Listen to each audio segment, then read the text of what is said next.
মজাদার পুডিং এর সহজ রেসিপি চলে আসলাম তোমাদের মাঝে। অলরেডি আমি পুডিং এর ভিডিওটা আমার আইডিতে ছেড়েছি, সেখানে তোমরা অনেক বেশি পছন্দ করেছো। ভাবলাম তোমাদের সাথে শেয়ার করি কিভাবে এত সহজে এত সুন্দর করে পুডিংটা বানিলাম।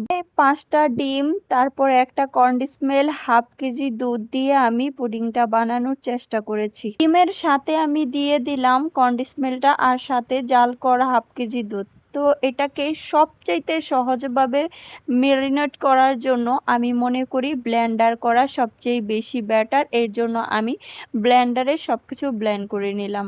আমি ক্যারামেল তৈরি করার জন্য পুডিংয়ের বক্সের ভিতরে হালকা চিনি দিয়ে আমি ক্যারামেল তৈরি করতেছিলাম, তবে খেয়াল রাখতেছিলাম যাতে করে বেশি পুড়ে না যায়, পুড়ে গেলে তিতো লাগে। ক্যারামেল তৈরি হয়ে গেছে, হালকা ঘি দিয়ে আমি ব্লেন্ড করা সেই ডোটা এখানে ঢেলে দিলাম। পরে বক্সের ঢাকনাটা খুব ভালো করে লাগিয়ে দিব।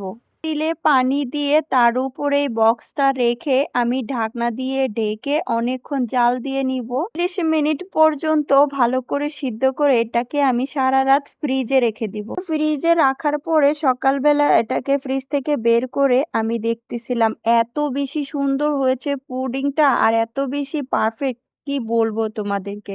এত বেশি সৌন্দর্য দেখে আমি নিজেকে হ্যাপি বার্থডে টু ইউ বলে কাটিং করতেছিলাম। গাইস, পুডিংটা এত বেশি সফট হয়েছিল, এত বেশি মজাদার হয়েছিল, খেতে অনেক বেশি ভালো লেগেছিল।